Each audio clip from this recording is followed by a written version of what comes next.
இந்திரா காந்தி அம்மா காலத்திலிருந்தே அங்கேருந்து அகதிகள் வந்து வந்து வெஸ்ட் பெங்கால்லையும், ஜார்க்கண்ட்லயும் இங்க ஆக்கிரமிச்சிருக்காங்க. கிட்டத்தட்ட 3,00,00,000 பேருக்கு மேல இன்னைக்கு இந்தியாவுக்குள்ள அவங்க இருக்காங்க. அவங்கள வெளியேற்றணும் அப்படிங்கிறது தான் நம்மளுடைய நோக்கமா இருக்கு.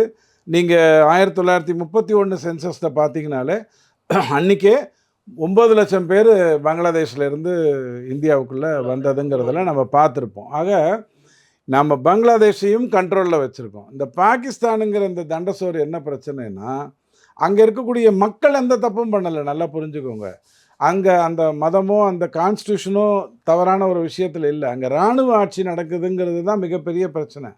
ராணுவ ஆட்சி நடக்கிறதுங்கிறத நாம போய் சால்வ் பண்ணலாம். உடனே சைனாக்கு அது தேவையில்லாத ஒரு வாய்ப்பு குடுத்துரும். இப்ப சைனா வாய மூடிட்டு இருக்கிறதுக்கு காரணம், அமெரிக்கா வந்து ஏற்கனவே சைனாக்கு பெரிய தொல்லைய குடுத்துருக்குது. இப்ப சைனாவ காப்பாத்தணும்னா, இந்தியா மாதிரியான நாடுகள் சேர்ந்து தான் சைனாவையே காப்பாத்த முடியும்.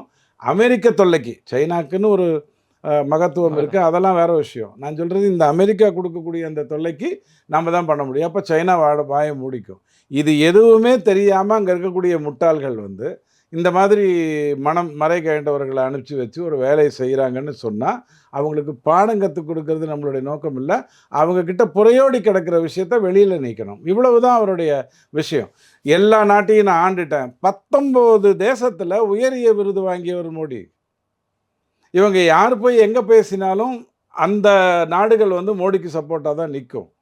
பாகிஸ்தானுக்கு இன்னைக்கு சப்போர்ட் பண்றதுக்கு நாடு இல்ல. காத்துக்கிட்டு இருந்தது அமெரிக்காவும், சைனாவும். இந்தியாவ எப்படி கார்னர் பண்ணலாம் அப்படின்னு காத்துக்கிட்டு இருந்தது. இப்போ வாய்ப்பு கையில இருக்கு. பாகிஸ்தான லைட்டா தூண்டி விட்டா போதும். பெரிய வாய்ப்பு அமெரிக்காவுக்கும், சைனாவுக்கும். வாய பொத்திக்கிட்டு உட்கார்ந்துருக்கிறதுக்கான காரணம் இந்தியாவுடைய மகத்துவம்.